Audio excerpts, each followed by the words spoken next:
Turumbático. Te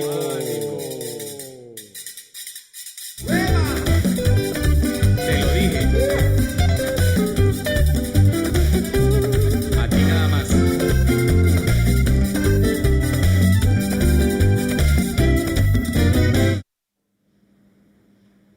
Ladies and gentlemen, welcome to this new live stream, this new webinar, part of the International Talent Program of BredaPhoto. And today we're going to talk about storytelling, all aspects of storytelling. We hear this term all the time, but what does it actually mean? How can we define stories? What are the elements that create a story? How can we judge stories? These are all the things we're going to talk about with our guests, Teun van der Heijden, Anais Lopez, and Barbara Debeuckelaer. My name is Marc Prüst. I'm a visual story editor, and I'm the author of a little book called Tell Your Story, on how you can create a business model through the concept of telling your story. Today, I'm your host, and I will lead you through all these discussions and this webinar.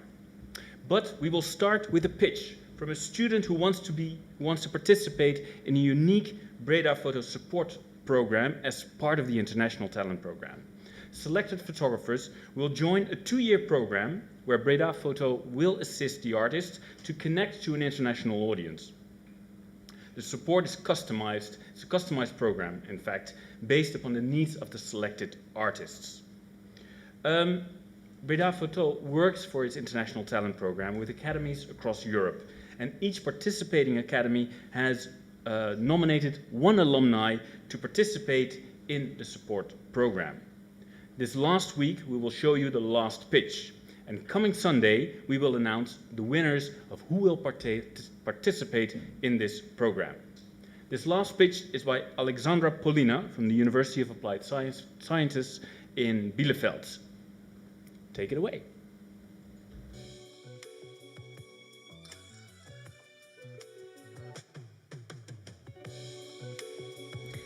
My name is Alexandra Polina. I was born and grew up in Uzbekistan.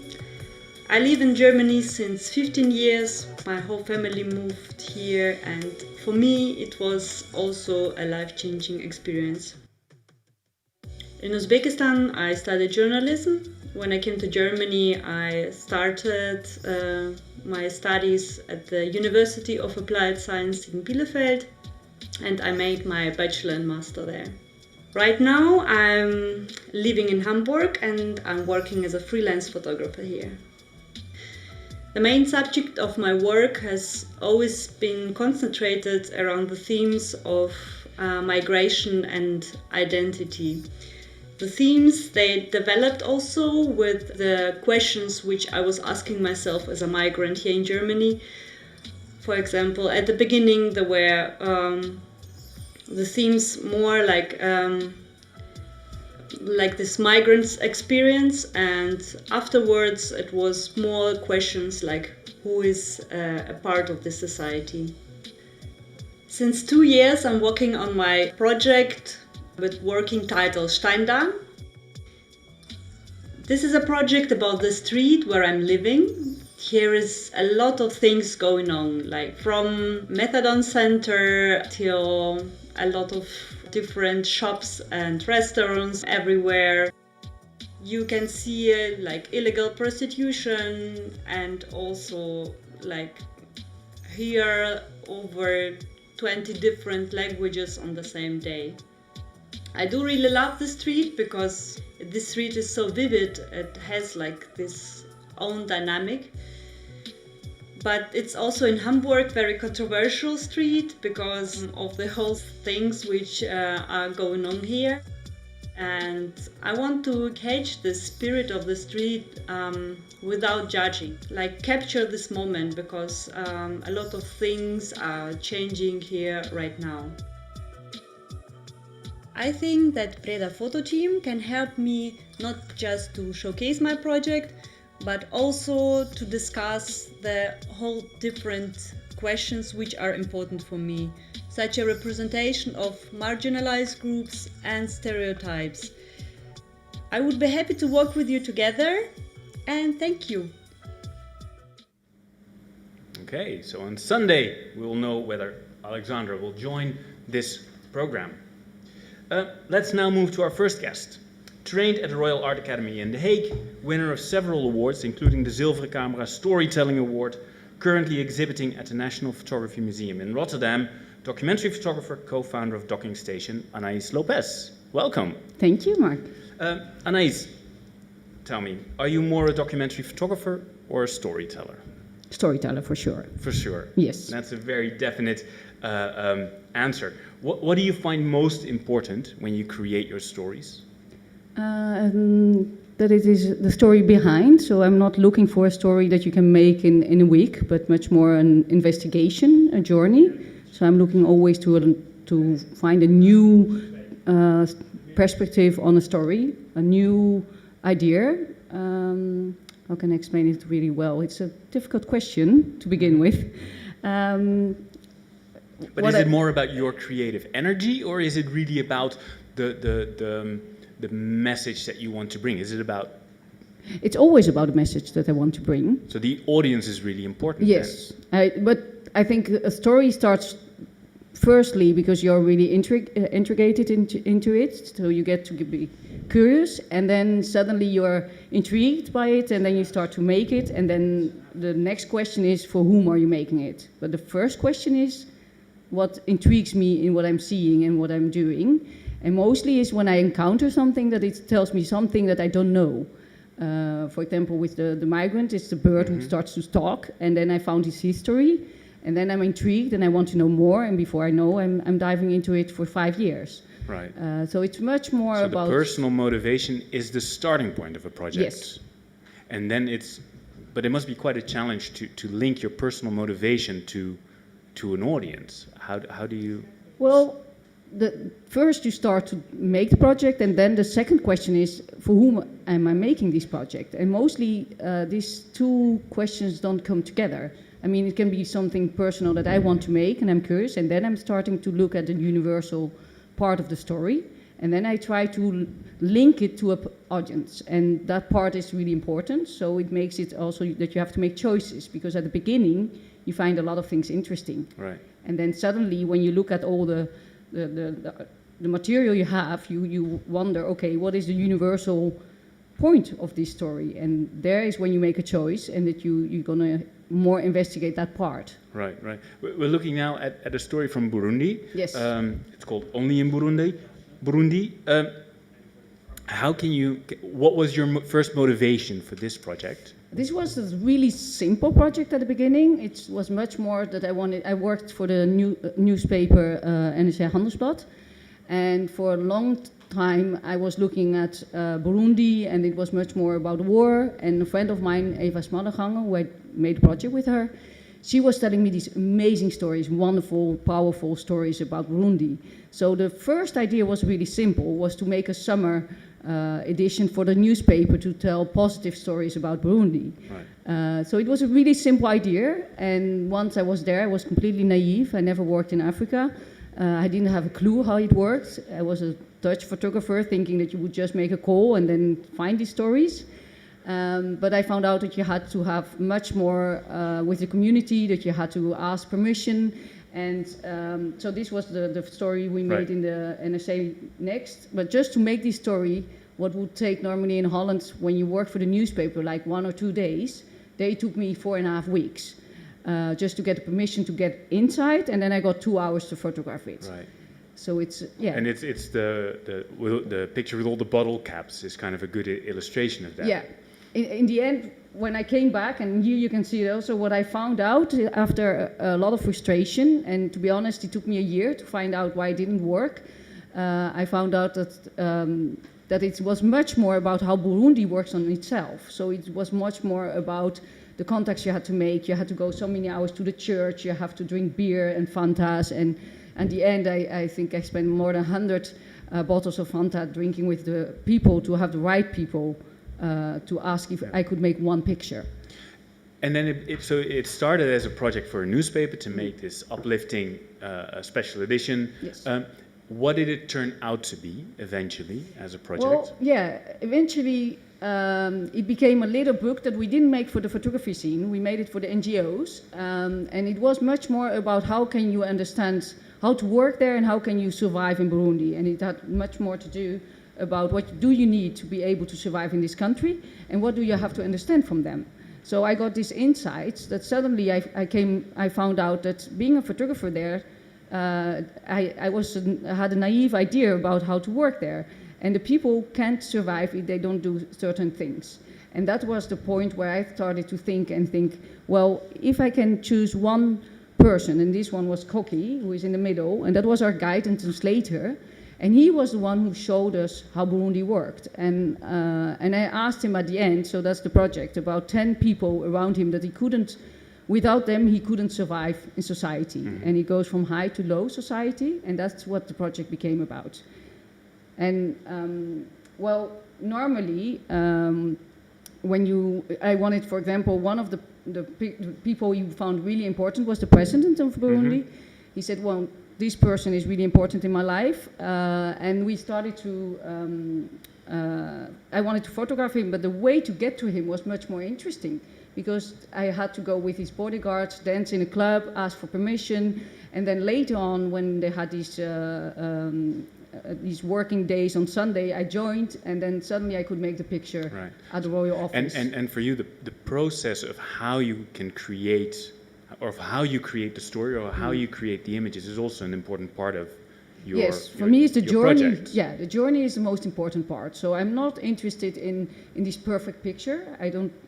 Well, I love a beautiful picture, but I found much more interesting the journey where you get there, and also the strategies you use for it, and the story behind it. So and that's also what you share in how you tell your stories. Yes. Right. Yeah. Let's move on to the next project, which is called The Migrant. It's about well, maybe you should talk about it, but it's about a little bird, a bird on the run. That's what it's called. Can you say very shortly what this project is about?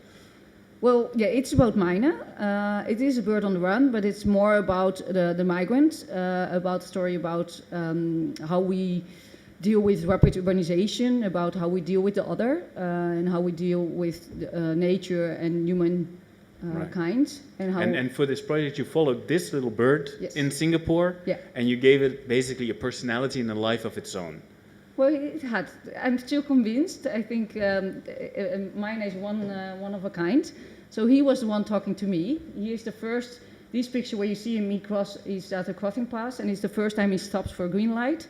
And then when it's green, he crosses. Passes. And that's the moment when I'm intrigued. And that's the moment I'm going to follow the little bird. Right. So for me, it was already a person, because he's standing upright and doing the people things. Right. Yeah. And this project, I mean, it's been going around. A lot of people may have heard of this project. It's a book, but it's also an exhibition. We see it here in the newspaper. It's been a radio documentary. How does that come about? Do you start this project knowing that you're going to use all these platforms, or does that grow? No, it goes much more on. Well, the first thing what it started is that I started to be intrigued by this little bird, and I just made a picture. And then I got an investigation for 5 years, and on the road I started to talk to people, for like Teun, for example. Teun was one of the first one I talked about, this little bird, and he was like, well, we should make a book.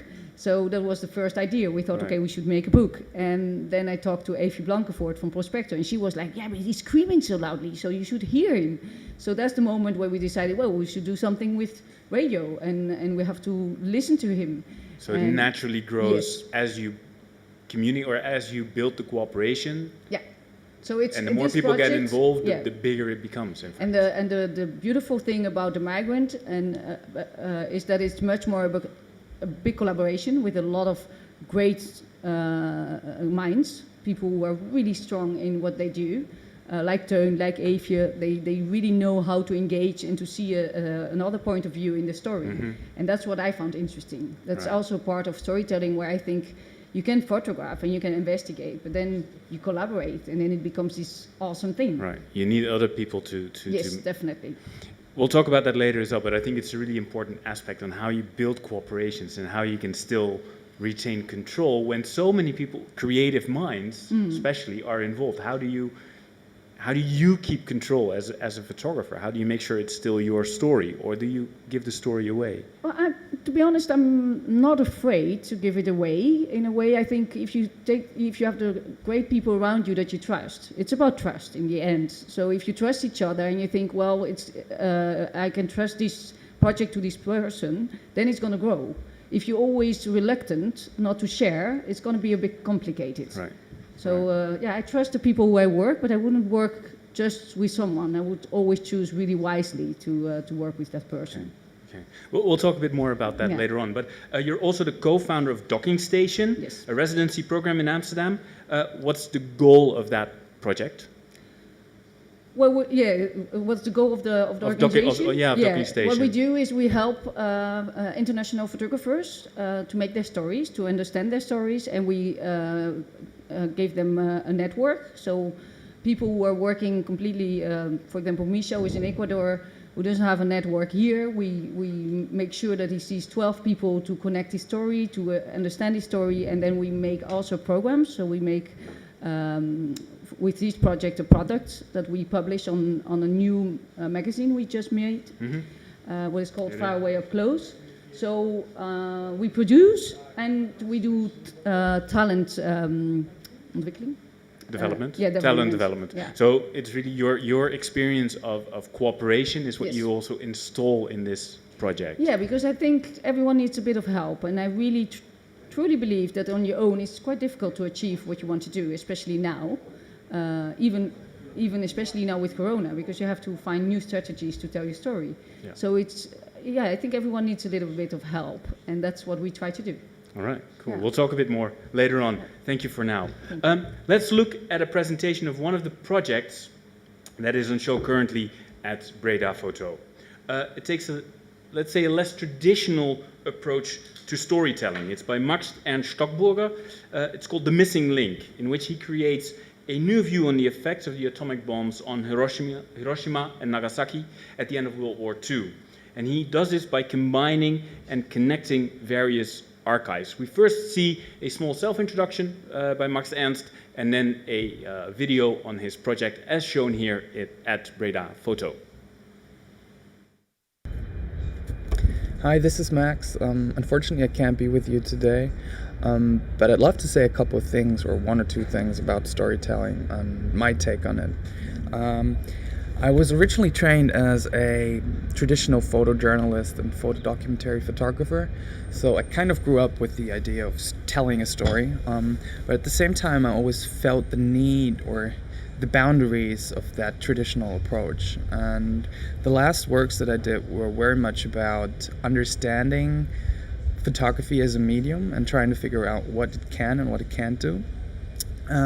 But also at the same time, I feel like that to some degree, photography or the more art-related photography kind of got stuck in this postmodern turn. And I think it got really, or it is really important to now take what we've researched about photography and combine it with the traditional approach of storytelling and create a bigger and larger concept of how to tell a story. And I think what's really important for that is understanding complexity and always showing things within its context and also reflecting the boundaries of what we're showing.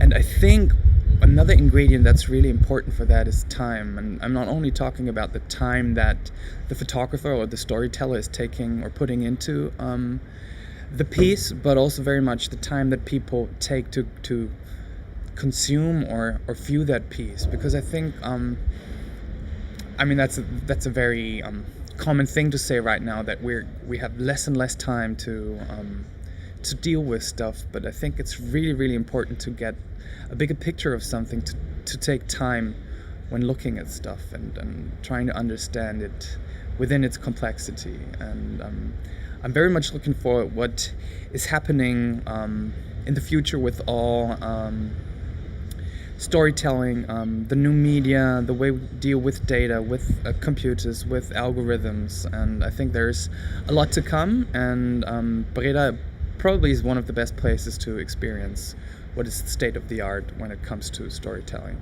So I wish you all a great discussion or talk, and hope to see you someday in real life.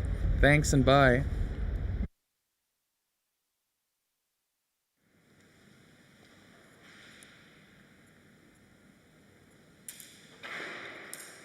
Hi, I'm Ernst Stockburger, and my body of work is called The Missing Link. The Missing Link is about development of the atomic bomb.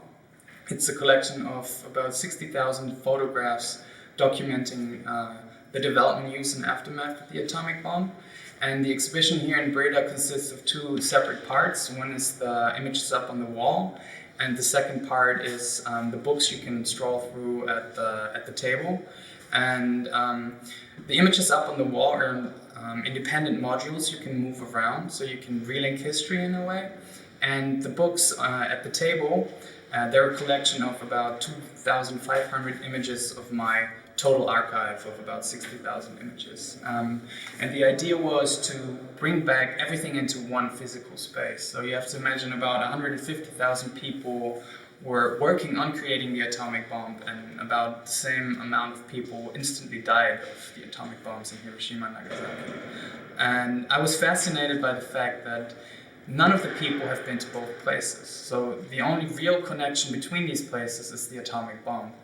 And that's how I kind of developed the idea of bringing everything back into one space. And that's also the same for the archives. So all the photographs are collected in about 13 international archives. So none of these archives have all images in one place. So I kind of created a unique archive you can only see here in Breda.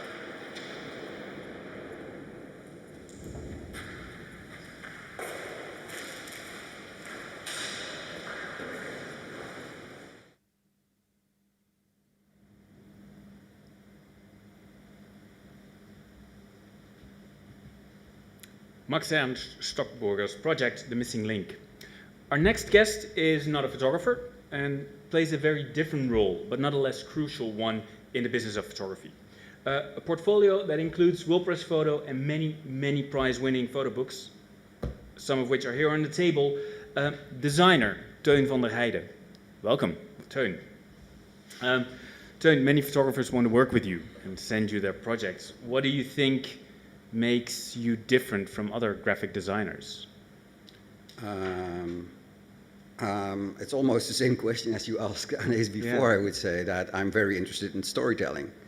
And for me, at the time that I think I decided I wanted to be more involved in book design, maybe I was not so aware of the fact that it was this present interest for storytelling. But I think looking back at my career, I think that that's why I became a photo book maker or whatever. And my tools obviously are the tools of graphic design, knowledge of paper printing and compilation and all that. But I think my most interest lies in how to unravel the story actually. And how do you unravel a story? What is the main tool that you use? It's not paper, it's not... they help, yeah, but what is the core, you would say? It's like where Anais just told you, like it might start with a photograph. For me, it's in that sense, it's sort of reverse. Eventually, it always ends with my profession. It always ends with, you know, preparing for printing and paper choices and typography and all that. But I think I'm most fascinated in the beginning of the story. And let's say if a photographer comes to me with, let's call it this box of images, and we turn this box upside down, is to discover what really lies behind all those images. Mm-hmm. And as you know, you mentioned that I used to work for BredaPhoto, and I did that for many years. So I think the beginning of my profession was that I collaborated with photojournalists. And often I felt that there was more behind the story than the way they traditionally presented it. And obviously those photojournalists were very used to edit their stories for magazines and newspapers and to do short edits also. Mm-hmm. But also in those days, I would say the average book edit would maybe be 80 best of best images. And at some point I discovered that I was less interested in this portfolio of best images, but more interested in the stories that lie behind. And that's how I started to communicate with photographers. So it's not necessarily identifying the best images when you create an edit? For me, it is absolutely not. I'm not interested in let's say, it's more or less like Anais said, I love to see a good image, but to build a story, I'm not interested in those good images alone. And can you see how you can identify the images that are needed to tell a story? Put it another way, how do you select the projects you want to be involved with? Do you look at the photographs or do you listen to the photographer? For me, I think from the beginning it was always very important what the character of the photographer was. Like, is this a person that really has something to tell? Or is there some freedom for me to experiment? I would say over the years, I think that photographers sort of understood that this was the way I like to work. And I mean, it was never that I announced at some point, please photographers come to me in an early stage, but bit by bit this started to happen. And I think because the sooner you are involved, the better you can absolutely shape the story or guide the photographer. I mean, is it? I think if I go back to what you guys just discussed, where you asked Anais how difficult it is to keep control or whatever, but at some point, I don't think it's so much about control.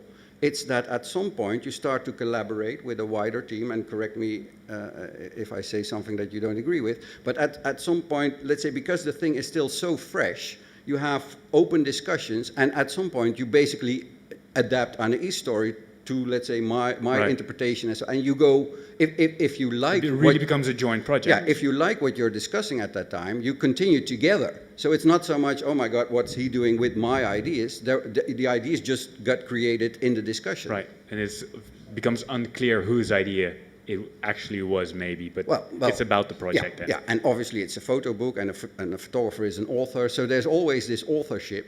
Although I have to say that in the last couple of years, there are definitely some projects that I'm involved in which this authorship, and that's not I'm not only talking about the division between myself as one of the storytellers and the photographer, but also in a wider sense, there are more and more projects where photographers now are absolutely open to collaborate with a larger team. Is that really a big difference from let's that's say, a 10, big difference. 20 years ago? Yeah, that's a big difference. Wow. For me, let's say, if I compare the photography world, for instance, with the film world, then I think that in the film world, it was already more natural for teams to make a story because of the techniques and the difficulty and all that. And photographers were simply not used to that. Photographers were loners. You know, they had their own camera. They could go out in the world and just find their own spot. And this obviously still is the case. But I think in the part where you actually create a product, I think photographers nowadays, also because how the world has changed and how the world of photography has changed, they have to compete with all those other things out there. You know, we live in the world of visual storytelling, and visual storytelling is much broader than photography by itself. It's interactive storytelling, it's filmmaking. So if you want to be part of that stage, then you have to do it as professionals as all those. You have to adapt to that economy. Exactly. And cooperate. Having said that, I still find it amazing that a photographer in itself is still this loner that can go out into the world and do it by him or herself. But that's more like where a photographer is capturing a story. Like, I think that photographers have access to stories that maybe large film teams have little access to because of the fact that they are so innocent and so small. And more agile because they can actually move around by themselves. Yeah, exactly. You brought a few projects to show that you're currently working on. That I'm currently working on. So this is by Anton Kuster's Blue Sky Days. Yeah. Can you say a little bit what it's about and what your role in the project is? The project, I have to explain a little bit about the project. So the project is that Anton visited all the concentration camps that were known in Europe during the Second World War. And there's information about this, and apparently there are 1,078, which is a number, I guess, higher than what most people expect. 1,078 concentration camps in Europe. In Europe. Wow. And but you have to imagine that this goes from Auschwitz, which is what a camp is that everybody knows, to maybe like some barrack in some field somewhere where maybe 10 people were held captured. Right. But it is officially registered, and Anton came up with the idea to travel to all those places, and obviously most of these camps are long gone, but make a Polaroid of the blue sky. And that's it. So it's 1,078 photographs of blue sky. And the interesting thing of this project is, I think that it's one of the projects that I work on that is most imaginable. Like there's little explanation why. We decided also not to connect it to all those historical facts because they're already out there. Right. So the whole thing is that the project should function by itself. The installation that Anton made, I mean, he made several installations, but in most cases is where all these 1,078 Polaroids come together and form one big object, and he presented it in many ways. For me, the challenge was to bring it into a book, because, I mean, face it, the pictures are very much similar, more or less. If you would say one picture a page and you would turn pages or whatever, then at some point it's so boring. But for me, it was a sort of exercise in what this actually meant. And in the beginning, I had a lot of difficulty working on it, but it was because of my conversations that I had with Fred Ritchen, who is a well-known photo critic, who constantly, let's say, because I showed him my early ideas, and he was so critical at those early ideas. In fact, he believed that this project was completely unsuitable to turn into a book. And one of the things that always triggers me, if you say this is impossible, then I'm hoping that I can find that one reason why it should be possible. But it was mostly because of the conversations with Fred that actually he forced me to think about a solution. And the solution almost became to use these photographs not so much as photographs, but as particles of a larger thing, like as the musical notes of a huge composition. And that's how I treated it. And it's interesting because eventually Fred also wrote the essay that accompanied this project. And Fred mentioned that in the digital age, photographs might have become more quantum-like. And for me, that was like a very interesting way of looking at what photography is actually doing at the moment. So particles. What does that imply for you? That photographers maybe are, well, in this particular case, which is a very abstract project, I think these were the exact right words. But also, for instance, when I collaborated with Anais, we never looked at that one picture as saying, this is the picture, or this is this. You always look at them as little particles of a larger story. Right. And I think they each have their own job within that story. Exactly, yeah. Yeah. Very interesting. One last thing I want to ask you before we move to our next guest. There's this quote that I think I first heard from you. I'm not sure if it's yours. Photographers are lousy storytellers, but they are fantastic collectors. Is it your quote? This is my quote, yeah, and which is by now, I would say, 10 years old. And I think it's still valid, although I see the market changing. Of course, but what does it imply? I mean... I just mentioned that in the early years of my career, I worked a lot with photojournalists, and this is what I felt. You know, those photojournalists go out there, they capture those photographs, but they don't think really how to use those photographs to actually address to an audience. And that's why I came up with this idea. Like, they're fantastic collectors. They go out there, they find the story, they have access to the story. But often I saw projects revealed in a way that I found utterly boring. And I think this has absolutely changed. I would say also in my experience, the last 6-7 years, I work more and more with photographers like Anais or Donald Webber, for instance, who are much more photographers who are aware of the fact that the presentation and the addressing the audience is really important. So again, it becomes the collaboration becomes more important to turn these collections into the actual stories that are communicated. But for me, I always use this quote in the lectures I gave. It's basically, obviously, to confront the photographers, like, you know, be aware. But the second half of the quote for me is also interesting, and I already mentioned that, is that I do feel that photographers have this unique thing that they have access to everything because they're so tiny. Access is crucial. Yeah. Wow. Let's continue that conversation in a little bit. Because let's move on to our online guest. BredaPhoto, the team, had to reduce some of the exhibitions of this year due to the corona restrictions. And one participant of the International Talent Program could not be exhibited. So we're presenting her work here.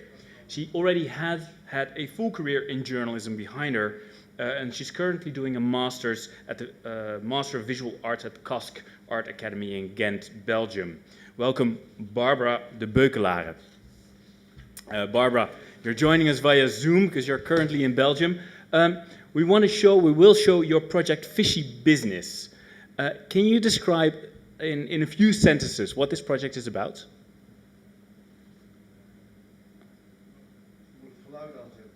Yeah. Yeah. Now your sound is on. Hear me? Yes.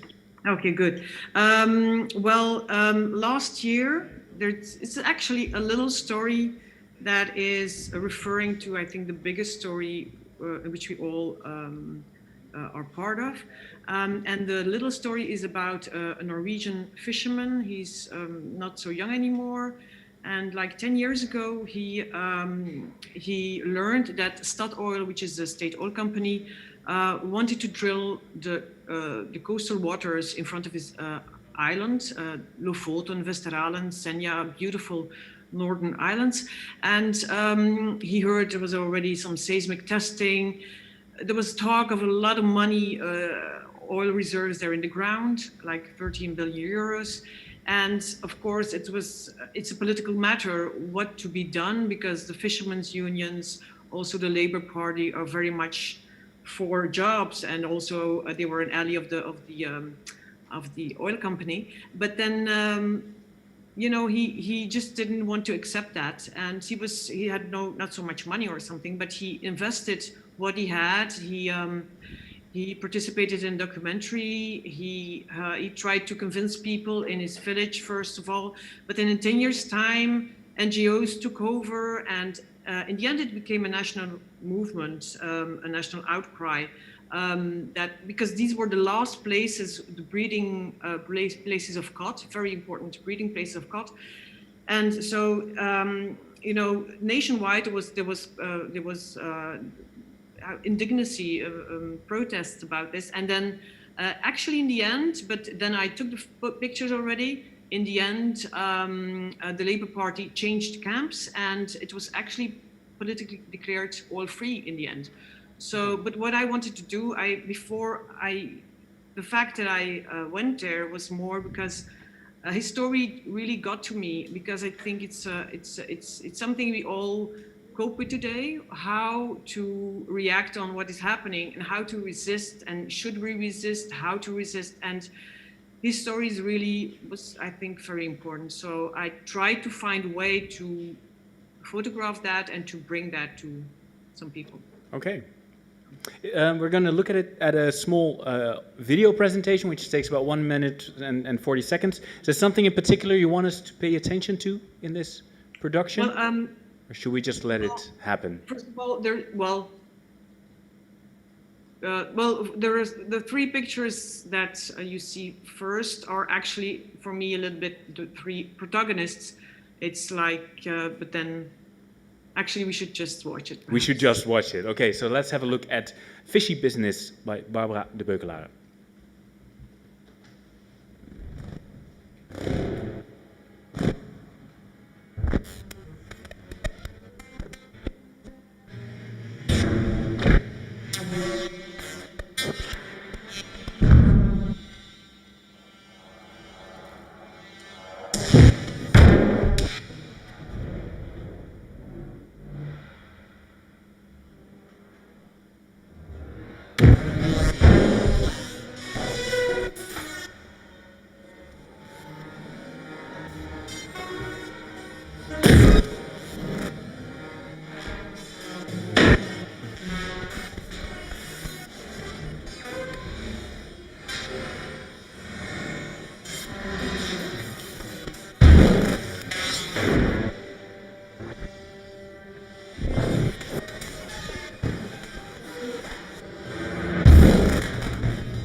Wow, very powerful. Barbara, you worked as a journalist before you did this master's. This seems to move beyond reporting, though. I mean, have you become more of an activist? Yeah.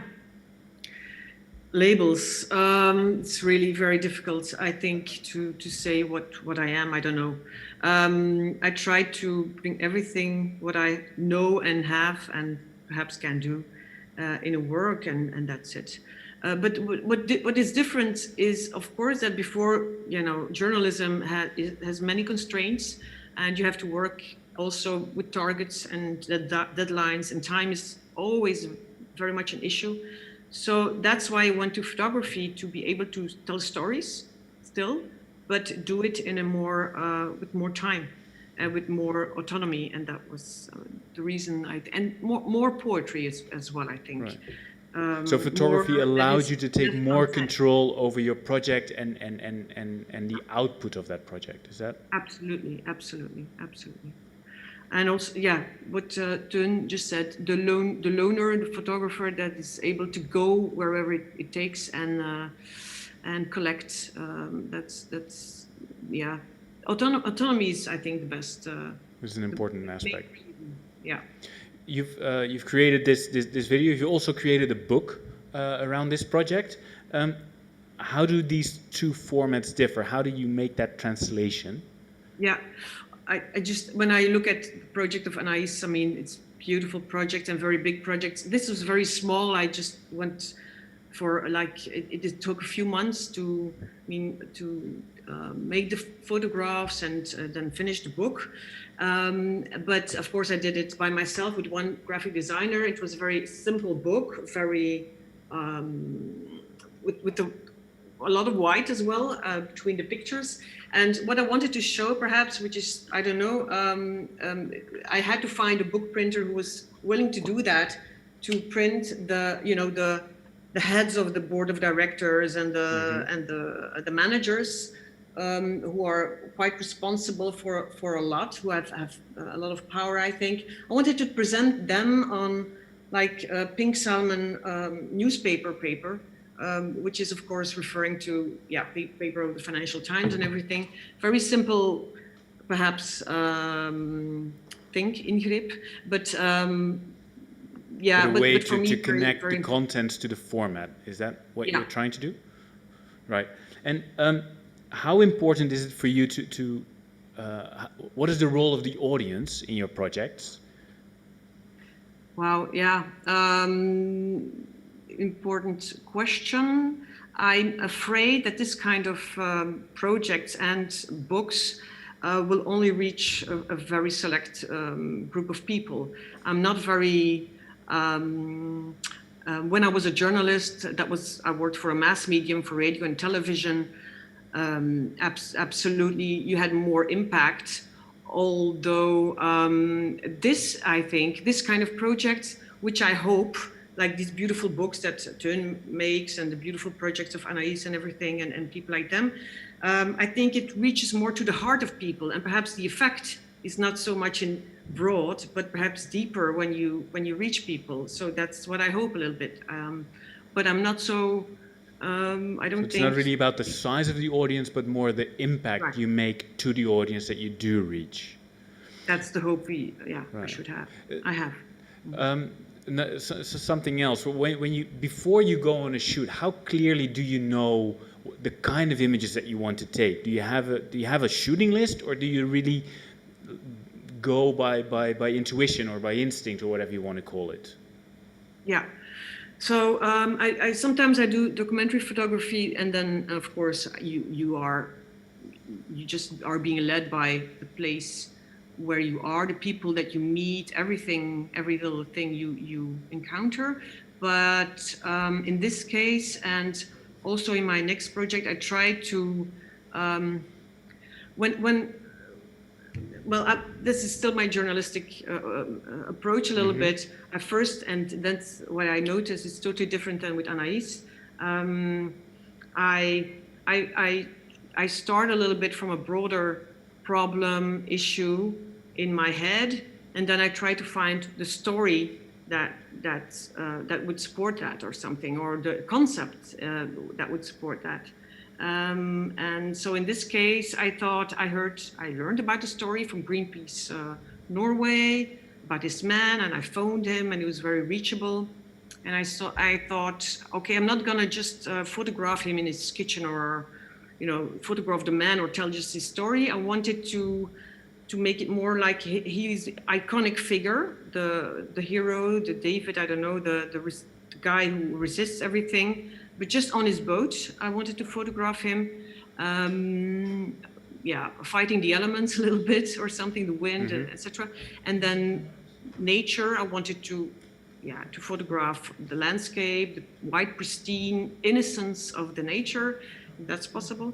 And thirdly, we have the pictures of the board members and the CEOs, because it's all matter of, that's what I wanted to show. I'm not sure if it works, but to show that there is a difference between your position in society and the choices that you make, like this fisherman who has not so much choices, but he makes a bold choice anyway. And on the other side of the spectrum, you have people with power and a lot of money who just take everything, the normalization takes its course. And we are all in between in that spectrum. And that's what I found interesting. So visually, I wanted to make, nature, the fisherman, and so it's almost as if you make the invisible visible. Is that what you aim to do? That's a very big ambition, but it's a little bit because it's also, photography is great, but of course it's visual art, and there's a lot to be said that it's very difficult to put into images, but I think it will be my strive, and when I'm listening to you guys, it's very, very interesting to learn how to find ways to be telling very important messages, not with, because I find it very difficult, and perhaps that's a question also for you, how to, is text in a book, is it always a defeat or something when you have to explain things also? Well, Teun already is saying no, not at all. So maybe Teun, you want to react to that? Is the use of text, is that something that is it a defeat for the photographer? Absolutely not. So it's interesting, and Anais and I already looked at each other and we smiled because we drove together to Breda, and this was mainly the whole way to Breda. We talked about scripting and text as part of a visual story. And I think text is important, but for me, let's say, I don't know, it's probably now roughly 10 years ago that I worked on a book with, you know very well, Stanley Green, a photojournalist, and the book was about his life, and I interviewed this guy for a year and a half, and I edited all the text in the interview. So next to being a designer at the time, I was also the text editor. It was my first real experience of being involved in the storytelling part of it.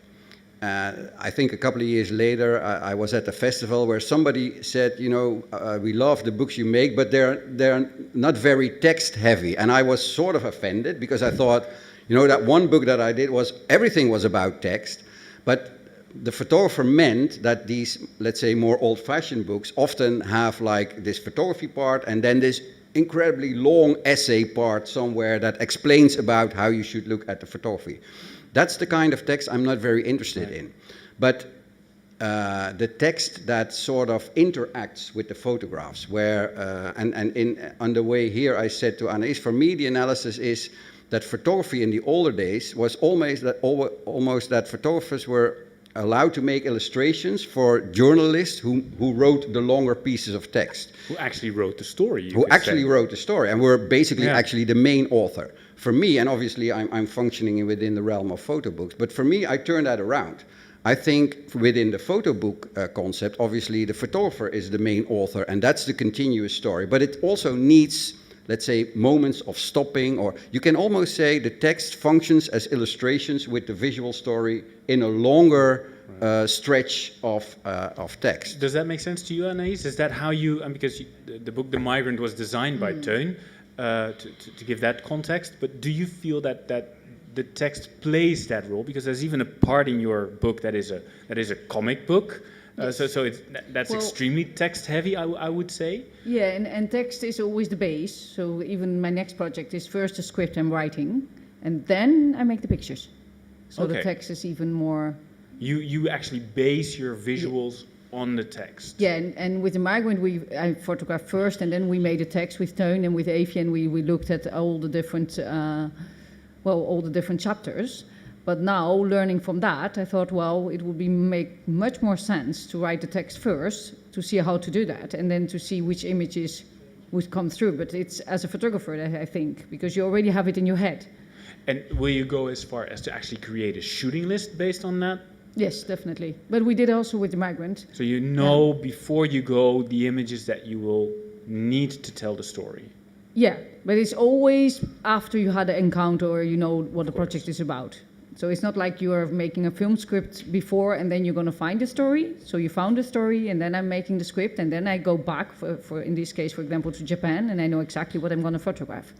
So, and I think that makes it even easier when you collaborate with people, because the moment you collaborate with a graphic designer, with a filmmaker, it's easier to make a script. For them, it's in photography, it's quite strange that we don't do that. With the movie, it's logic. Obvious, yeah. Yeah, and it's the first step.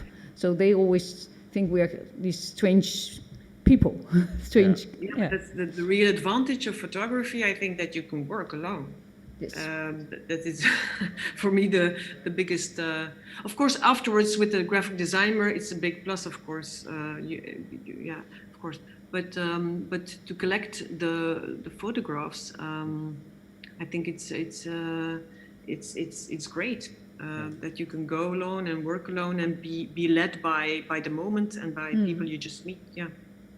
Well, I think but it's a danger. I think as a photographer, I think the beginning of a journey is that you photograph and collect all these pictures, and then the story comes along. And then when you have this list of doing things, then you have to make choices. And I think we are really bad in making choices as photographers. So that's maybe where Teun's quote about the storyteller and the collector comes in. Yeah, exactly. Because this refers to both the things. Like, I think an audience nowadays expects like a full-grown professional story with all this input and impact, and but at the same time, I still very much believe in what Barbara says. I still believe in the fact that the photographer has this power to have access to places because of this tiny little... Because they work alone. Yeah, but I think the migrant was a nice example, I think, in how it can work together. Like, if Anais comes back from at that time, like her journeys to Singapore, then there were several discussions with Evie, with me, and obviously there's so much influence. So her list or notes or whatever, I don't know how you do it, but if you make them in your mind or a real note, but the next time she goes back to Singapore, obviously she's fully loaded. She's fully, but we're not going there with a full prospector team and Teun and everybody in Singapore on the streets, because then she cannot do her work anymore. Then we would turn into a film team, and a film theme makes, obviously there are wonderful documentaries and films, but this is where I think the difference, this is also, I think, where the photographer still has so that is the unique aspect of photography, in fact. Absolutely. That you can work alone, but in order to bring out that uniqueness of photography, you actually need a team and you need more control over the output to reach that audience and to have that impact at other media. Is that where you're taking it? I think what is now currently forming, and it's not only me as there are many great designers who have an interest in photography and are great storytellers, but I think this collaboration is not so much that you fill in the design role and another fills in the photographer role and another fills in the text role. I think if you're all interested in this wider aspect of storytelling,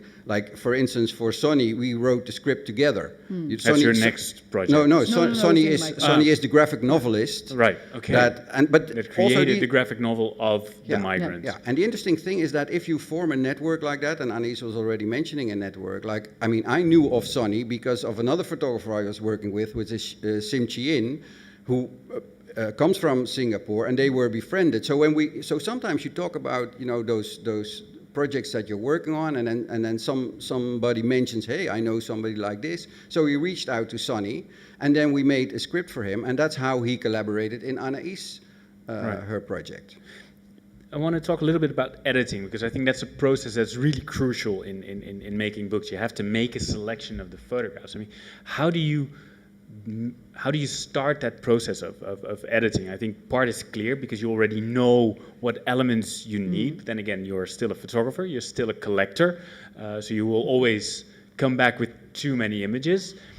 I mean, when I edit a book, I start by talking to the photographer, and then I try to identify the story and then look for the images that fill in that story or that tell the story best.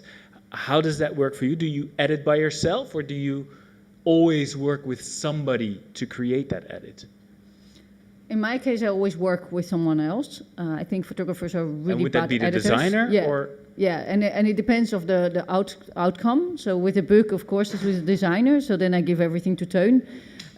When we made the film, then the filmmaker is looking really at everything. And with the exhibition, again, another team, Kuhn and Herman, looks at everything again. So you always go back to the whole drive. Everything. Everything. But what I do is making categories so that you know exactly where is what. And I think working in Docking Station with all these photographers, we had like 30 photographers, and I don't think there's a single one who is good in editing. So, yeah, they are really bad in editing. So they're not really good storytellers, and they're not really good editors. Well, they're good. They're fantastic they have a very photographers. Strong right finger on which they with which they push buttons. Right, but is it? I mean, I think it's this idea of that it's really difficult to kill your darlings. Exactly. The thing is that they are really, really good photographers. And what I see myself is that when you made so much effort to make that picture, you have this feeling with that picture. So as a photographer, you think, wow, I slept 2 days outside and I was waiting for this picture and I froze to death almost, and then I took that picture. So that has this value in your heart that you're never going to give up that picture. But someone else sees it and says, well, it's a shitty picture, so we take it away. And that's the problem with photographers, that they have these feelings. So you need to trust. Learn that? Sorry, Barbara, go ahead. Do we learn that in our education as a photographer? Do we learn that to make edits and go for the goal, the book, or do we learn that enough? Is that in our education? Well, I think I mean, if you look at the history of photography, Cartier-Bresson also said like your best pictures go into the books, right? I mean, that's where they should come to flow. But I think it's a crucial difference where you say, Teun, that you're not interested in those amazing photographs necessarily. That it's about what role they play in the story that they tell. So, is it really? Do you need that trust? Is it based on that trust to be able to kill the darlings? Obviously, it's about trust. I also think if you mention Cartier-Bresson, is that we have to be aware of the fact that we are evolving. Like the world is evolving, photography is evolving. I mean, during the time Ancient of history. Cartier-Bresson, there was no internet. So the internet is this continuous stream of images. So everybody is now used of seeing images. And I think, let's say, a portfolio of 50 best images that used to work in a book, because I'm not saying that it didn't work at the time and that they were all mistaken, but I think the fact that we are now more working on creating these visual novels instead of portfolio presentations is because of the fact that the time really changed. And for me, the interesting thing of the visual language is that it happened. I mean, you can be for it or against it, whatever, but it's there, and it's mainly there on the internet, and it's mainly very fast and only visual bytes. And for me, I see an opportunity, I think, with serious photographic stories, that we can reach a sort of level as within, let's say, the written language, the novel has reached. So that we have like this in-depth stories that you can actually take time to consume them. This is something that I think Max more or less referred to just before. But it's also the time. But all these stories on the internet are very, very fast. And obviously also on the internet you have in-depth possibilities, but especially social media. Yes, we learn our children that the visual language is very important, but we also learn that the visual language is mostly existing out of visual snacks. Right. Do you think, because Barbara said that her books and her projects will not likely reach a big audience, do you think that photo books can reach a big audience? I mean, Sebastian Salgado's Genesis has reached an enormous audience. It's one example. Yeah. But do you think that we can replicate that example in storytelling format? I mean, Yeah, for You me, seem to think it's Salgado is possible. a rare thing, I think. I mean, it exists, and I mean, happy for him, and there will be other photographers that will have equal success. I think the reality is that for 99.9% of the photographers, it is about this really tiny niche. But having said that, I mean, one of the quotes that I use is, a photo book is a flywheel. As an object, it will be discussed, and therefore the story reaches out. Because of and most, let's say, the stories travel very fast via the internet, obviously, but the internet is, you know, distant screen, and I think the fact that there's a tangible object somewhere out there sort of raises the chances that somebody will discuss it. If you have a good exhibition, or maybe a radio show, or what Anais did, you know, did her performances for 25 people. Yeah. Because you actually read out the story. Yeah, I think, of Mina, the little bird, to a live audience. So it became a performance. Yes, I think that's the conversation we had when we met each other again. This is not the first book we did together, and our question was like, how are we going to reach our audience? And then we came out with this performance. It was one of the long ideas. Teun, we thought, well, someone is going to do it, so let's do it. And then you can see, because I even did it for 500 people, if you are good at it and you have to be at ease, but you can reach a lot of people. And I think that is the part where you find this intimacy, where you can interact with the book, and at the same time you can have the book at your home, but at the same time you can interact. And it's a different way of reaching would you say people. that we need different platforms to distribute these visual stories other than the book and the exhibition? In order to reach that audience? I think definitely yes now, in this time where we're living. I think we really need to see how you can do something like this and something online and how to reach a bigger audience. I think with Corona now it's impossible to just think we make a book and that's it, because who is going to see it? So as Docking Station, as a maker, I think every day about how we're going to do that. And it's not easy to answer.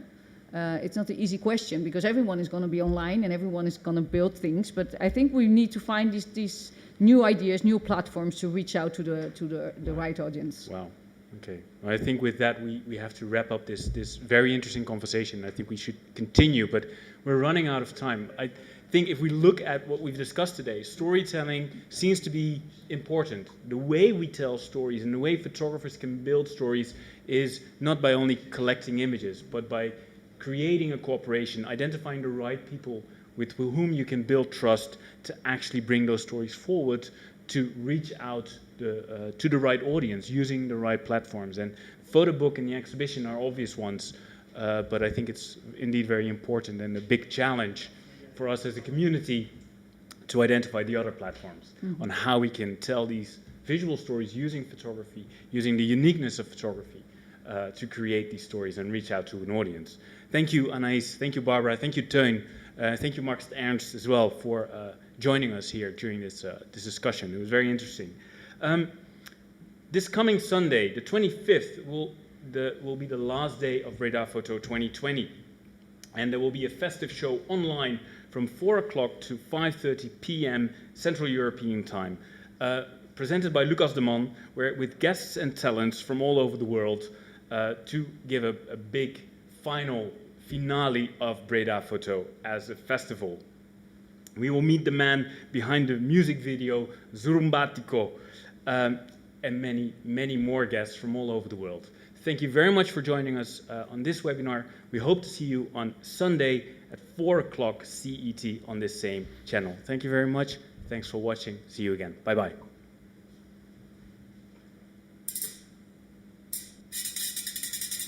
Zurumbatiko. Zurumbatiko. Ok. Bueno, chao.